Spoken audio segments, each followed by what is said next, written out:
Consider for just 1 minute what it would be like if the country you were born in and had lived your whole life didn't consider you a citizen. No country did. You belonged nowhere. That is the shocking reality for millions of people who have no nationality. They're stateless. Most people are citizens of somewhere. We have birth certificates, we have passports, we have ID cards, we have driver's license, health cards, documents proving who we are. But on paper, stateless people simply don't exist. In fact, I can't even tell you how many stateless people there are because over half of all countries don't even count them. Globally, countries that are counting have accounted for nearly 4 million people. But in all likelihood, the actual number is much, much higher.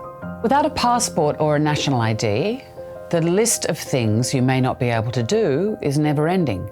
Go to school, see a doctor, own a SIM card, work legally, open a bank account, own or rent a home, even get married. And statelessness exists everywhere. It's not a problem in a far-off land. It's happening in countries like yours or mine. You mightn't even have heard of statelessness. I hadn't, and I was staggered to learn of the devastating impact that statelessness has on families all around the world. So, how does this happen? In the chaos of fleeing war, families can leave or lose the papers that are proof of ties to a country, and that can make registering the birth of a child impossible, leaving them stateless. Or borders can change or dissolve completely. For example, after the fall of the Soviet Union. And in some countries, if your parents are stateless, so are you. It's passed on for generations. Other countries prevent parents passing on their nationality if their child is born abroad. Some countries discriminate against women and don't let mothers pass on their citizenship.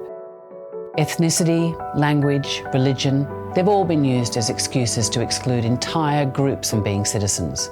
More than 3/4 of all the people known to be stateless are minorities. Rohingya Muslims of Myanmar, Roma communities around the world, and others whose families moved generations ago to the country where they now live, but were never acknowledged as citizens.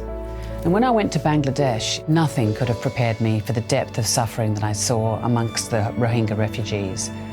Stripped of citizenship in Myanmar nearly 4 decades ago, they have faced discrimination, persecution, and exile ever since. So, what can we do?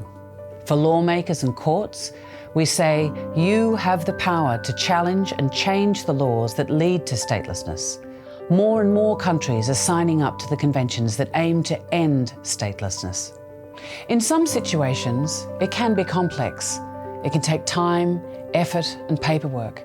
In others, it takes a few words or the stroke of a pen to give people the rights they deserve, to give children the chances and opportunities in life they so richly need. Either way, it's a man-made problem that we can solve. Let's do so, because everyone has the right to belong.